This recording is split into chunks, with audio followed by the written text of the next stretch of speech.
Dear Sir, have been reading with some interest the Borden murder case, and a suggestion occurred to me which I have not seen spoken of in the paper, and which would explain some mysteries connected with the case. From the description of the case, the thought came to me that the murderer of the Bordens used chloroform to facilitate the murder of the aged couple. What would Lizzie want of chloroform? This theory seems feasible from the following points. 1. It explains the difference of 1.5 hours between the deaths of the victims, as the murderer, after catching one of the victims asleep and finishing her, would perhaps have to wait some time to catch the other sleeping. 2. This accounts for no noise being heard. 3. It would account largely for the bloodless clothes. 4. It accounts for the slumbering position in which the old couple were found, the old man especially in his usual place on the sofa in his usual position. 5. It accounts for so many slashes on the victims inflicted by the murderer, as under the anesthetic it would be difficult to tell when life had ceased. Thus the murderer would make many slashes or cuts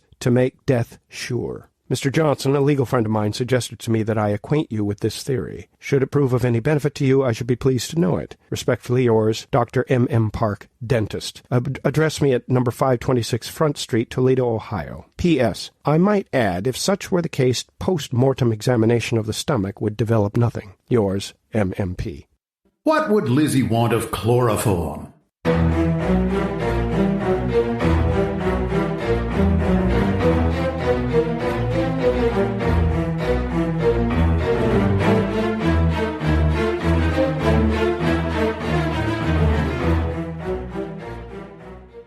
Couldn't you hear anybody killing your father with that axe, Miss Lizzie? It was Mayor John William Coughlin who first informed Miss Lizzie A. Borden that she was suspected of murdering her father and stepmother. Rumors were confirmed that Lizzie asked for chloroform at Rydell's apothecary for Emma before she went to Fairhaven, but that it had all evaporated.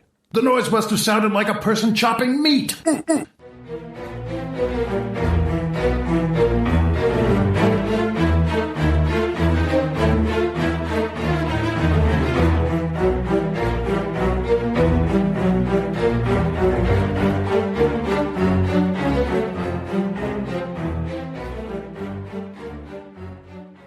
His Honor John W. Coughlin, mayor of Fall River, who is by profession a physician, told an interesting story to the writer of his first visit to the Borden house after the tragedy. He said, "It was less than 40 minutes after the announcement of the tragedy that I entered the Borden house. I took pains to observe carefully all that I saw. I was present also, and assisted at the autopsy. From both calls I acquired much information. In solving a mysterious murder of this kind, the circumstances attending the discovery are of the utmost value. I was first impressed with the position in which Mr. Borden's body lay. It was evident he was asleep when struck. The head, as exposed, afforded the murderer a comparatively small mark. I looked at the mangled head, and wondered at the precision of the hand that had inflicted the 12 gashes, with so little variance from the first mark. Any man who occasionally handles an axe knows how difficult it is to hit a log several times in the same place. It would require a cool head and an experienced eye to do it 12 times under the most favorable conditions. Much more difficult to mark would be a human head. Much harder would it be to control nerves and direct blows with the awful responsibility of the crime upon one capable of realizing it. I went to the head of the sofa and stood in the position the murderer must have occupied to have accomplished his purpose. I noted the appearance of the wounds and concluded they were inflicted by a very sharp, small axe or hatchet with a handle fully 2 feet in length. The angles and outlines of the wounds indicated this much. One blow was heavier and deeper than any of the others. I calculated it was the first inflicted. It was probably not 2 seconds from the time the blow was struck until the heart ceased beating. The force was sufficient to drive the blade through the skull and thence down deep into the brain matter. Still, it was manifest the instrument could be easily removed. Mr. Borden never moved after he was hit the first time. I figured the cutting of the head, at the very shortest estimate, consumed from 2 to 5 minutes. It could not be otherwise, owing to the accuracy of the blows, and a fact that was very remarkable to me. I searched the sofa back, chairs, carpet, wall, and paint, in fact every portion of the room, for some spatters of blood, but could find none. Except the pool, caused by the natural flow from the wounds after death, there was not a trace of crimson. Not a trace of crimson. I estimated the chance of a person's clothes escaping spatters while committing the deed, and thought they were very small. Then I figured like this. if the weapon that inflicted the blows on Mr. Borden's head was used on the wife immediately before or after the other murder, it must have been withdrawn from the head dripping with blood and brain matter and conveyed from one floor to the other. There was not the slightest evidence on carpets, halls, or stairway, or even in the chamber where Mrs. Borden's body was, that such was the fact. There was not a spatter or trace of blood anywhere. The dead woman lay in a pool of blood which covered a comparatively small part of the room. There was not the slightest sign of a struggle. I thought carefully over the possibilities of the attack upon her. Judging from the way she fell, I think she was looking out the north window when assaulted. Owing to the presence of the bed and dressing-case, one could not come upon her unexpectedly. It was manifest that she had offered no resistance. On the other hand, it appeared as if she had been struck wholly without suspicion of the attack upon her. The same deliberate hand that inflicted death upon the man guided the weapon that cut off Mrs. Borden's life. The same method of action and care was visible. The central blow in the mass of cuts and mutilations was as deep and heavy as that on the other victim. The other cuts were likewise similar. I cannot satisfy myself how a person could have done such a deed with so little blood around and no marks of his presence left behind. Unless they were already dead. The part in quotes is added by me, but yes, I want that said. Otherwise, a certain percent of the audience won't figure it out.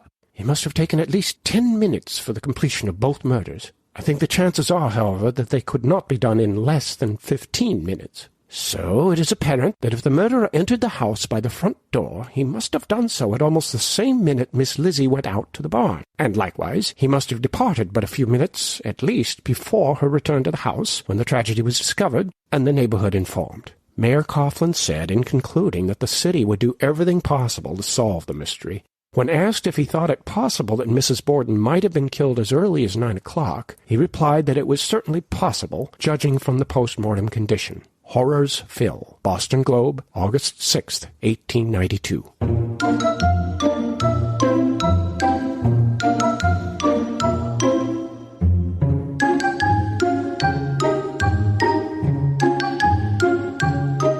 About 8 o'clock Saturday evening, Mayor Coughlin and Marshal Hilliard drove to the Borden homestead and held a long interview with John Morse, Miss Lizzie Borden, and Miss Emma Borden. She did not manifest in any way the anxiety of her elder sister, but, as has been explained, she has the phlegmatic temperament which distinguishes the German race.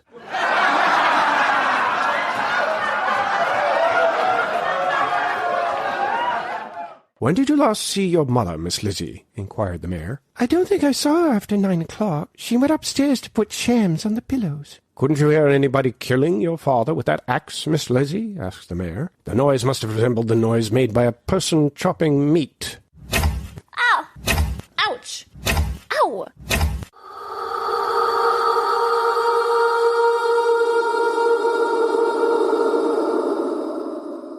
Miss Lizzie did not hear. It is true that the noise must have been like the sound the mayor described. The axe rose and fell 11 or 12 times.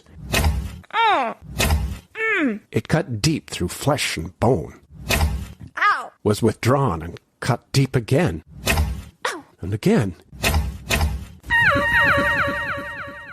But the wretch who did the cutting was protected by his guiding star once more, and Miss Lizzie was too far away to hear. Many questions which would have been impertinent under other circumstances were put by the mayor, but nothing further importance was elicited, and the interviewers withdrew. Mayor Coughlin went directly home. Shortly after his arrival, he was interviewed by a couple of reporters, to whom he used nothing but kind words of Miss Emma, the elder sister. When asked if there were any new or serious developments in the case, he said, "There's nothing of which I can speak at this moment. There's not the slightest question about the minuteness of the search, and I regret to say that nothing new resulted from it. The younger girl is very haughty in manner, and would not talk as freely as Miss Emma. There is something about the whole case that I do not understand until some few threads have been run to the end, and that will not be tonight." In the Dark, Fall River Daily Globe, August 8th, 1892.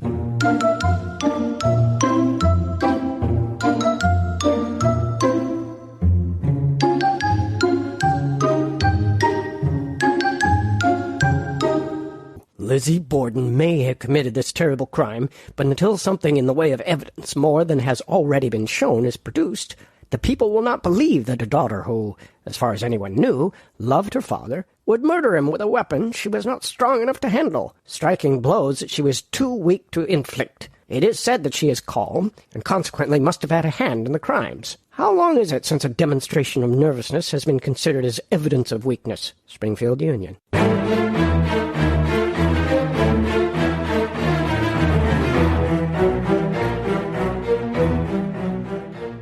Yeah, to the best of our knowledge and belief, the assassin did escape by daylight. Indeed, we are forced to accept this, or the conclusion that Lizzie Borden or the servant girl did the deed. John Vinicum Morse was not there, be it remembered. All that we can claim for our supposition is this. It gets the murderer into the house under the cover of darkness, and thus disposes of one great difficulty. How he got out unobserved is another matter, but we repeat, he did get out unless one of the two women did the butchery. That the actual killing was done by a woman of the 19th century, and particularly by refined and cultivated women, we hold to be clearly possible. As to complicity, nothing can be said at this time. Lowell Times.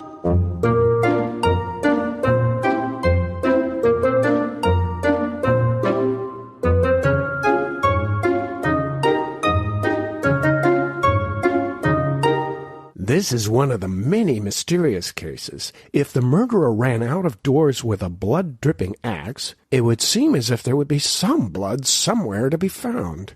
In carrying the axe from the scene of the murder to that of the other blood would naturally have dropped, and yet none was found. No new clues, no arrest yet. Boston Sunday Herald, August 8th, 1892.